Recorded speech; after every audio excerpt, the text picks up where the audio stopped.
Hi, Joe Glenn. How you doing? Okay, I need to create a clipping mask. I'm going to show you how to do that. It's really easy.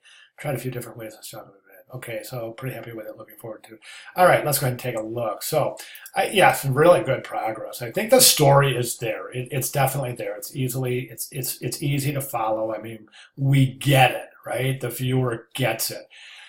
I think it could be more visually interesting. And to me, honestly, the most interesting and the cutest, really the most effective illustration in the whole series is her right there. She's got so much style and really a unique style associated with her. And I would love to see her in other frames. After all, she's the subject, right? She's only seen in one frame.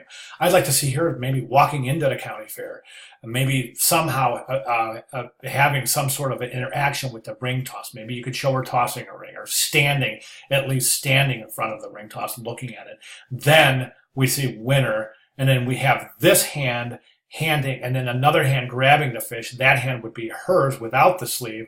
That would indicate that, we would get the idea that she just won the ring toss. I don't think we need that there. I think that's a given right there, that ring toss. So maybe in that frame you have the blue hand, the attendant handing her the hand with no sleeve, the bag. So that would indicate winner, she won, right? So she goes home. Great frame right there. Got the idea. Then we got her thinking about, and then again, can we have her maybe looking up into the cabinet at the water pitcher? I think the water pitcher is a little underdeveloped. I really do. I would definitely work on a more interesting way to present that water pitcher because, again, the water pitcher is an integral part of the story. It's the solution, right?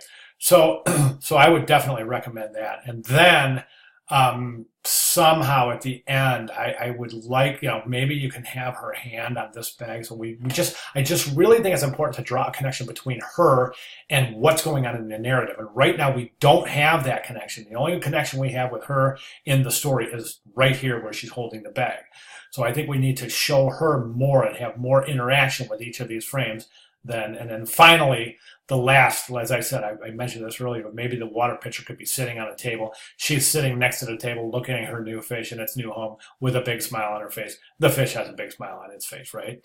So think about it. Also, try a little specular highlight on your bubbles. That's just like, it could be as simple as just a little white circle right there, and it would be at the same location on every one of the bubbles. That will add a little dimensionality.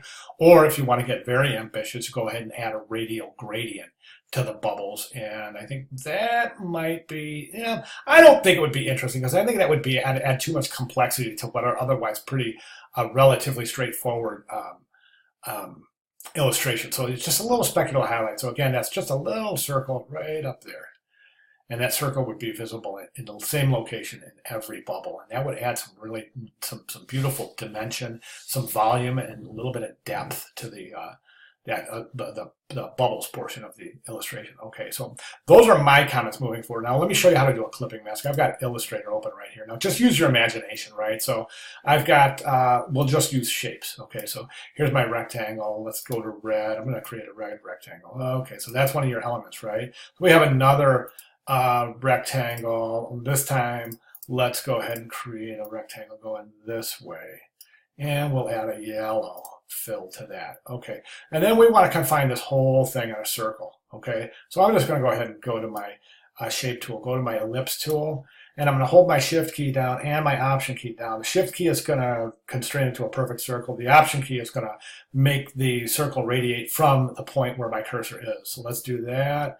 And there's our circle, okay? This would be, of course, indicative of, like with a circle, it's got a yellow fill, right? But this would be indicative of these circles here, okay? The next thing, now all you have to do, it doesn't matter that that's got a fill in it. It really doesn't. So what we're going to do is we're just going to select everything now, all right? And marquee select, that's going to select everything.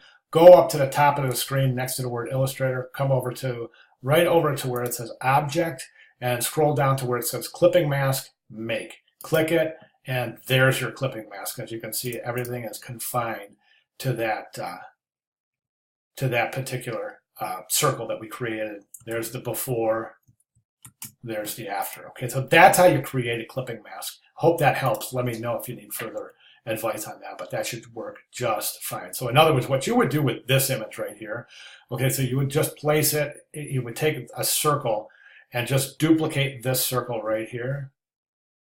Okay, and then you could probably even just select this circle. The clipping mask has got to be on top of everything.